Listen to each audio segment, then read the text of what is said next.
ખેત્રપાળવીર મહારાજની જય. આજે રંગોનું પર્વ એટલે કે હોળીનું મહાપર્વ છે, જે આપણા રોજિંદા જીવન કરતાં કંઈક આપણામાં કંઈક આપણને નવી અનુભૂતિ થાય તો આપણે જે પરંપરા છે તો સૌને હોળી ધૂળેટીની શુભકામના પાઠવું છું. અને ખાસ મિત્રો એ કે આવતીકાલે એટલે કે ધૂળેટીના દિવસે આપણે ગત વર્ષે આપણે સૌ ગામના યુવાન મિત્રો ભેગા મળી અને આપણે સ્મશાન ભૂમિની અંદર આપણે ધૂળેટી ઉજવી હતી. એવી જ રીતે આવતીકાલે આપણે જે નવું મેદાન બનાવવા જઈ રહ્યા છીએ ત્યારે આપણે ઉત્તર બુનિયાદી વિદ્યાલયની બાજુમાં તો સૌ મિત્રો આવતીકાલે સવારે 8:30 વાગે આપણા ત્યાં મેદાનમાં આપણે સૌ સાથે ભેગા થઈશું.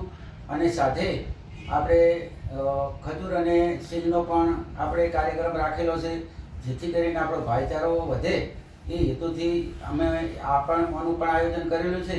તો ગત વર્ષની જેમ સૌ મિત્રોને ખાસ વિનંતી કે આવતીકાલે સૌ મેદાનમાં આવી જજો, તો આપણે સૌ સાથે ધૂળેટીનું પર્વ પણ મનાવીશું.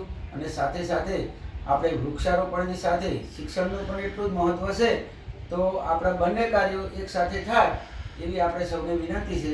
તો કાલે સવારે 8:30 વાગે તમામ ગામના યુવાનો ગત વર્ષની જેમ આવી જજો એવી મારી હાર્દિક આપને અપીલ છે.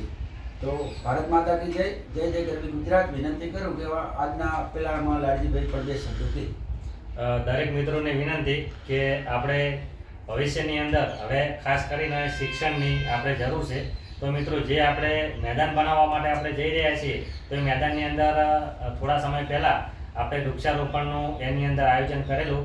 અત્યારે ખૂબ જ વૃક્ષો સારા થયા છે, તો આવતીકાલે આપણે ત્યાં સાફ સફાઈ કરશું, ટેન્કર વડે વૃક્ષોને પાણી પાશું. અને બીજું, આગામી સમયની અંદર એ મેદાનની અંદર શું શું કરવું એ તમામ યુવાનો આપણે સાથે મળી અને બધા જો આપણે કામ કરશું તો જલ્દી કામ થઈ જશે.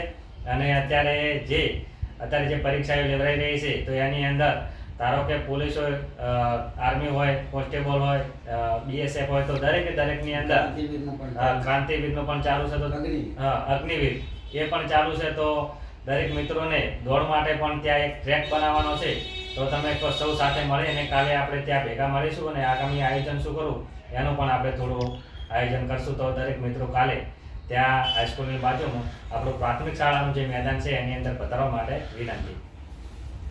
ભારત માતા કી જય. જય જય.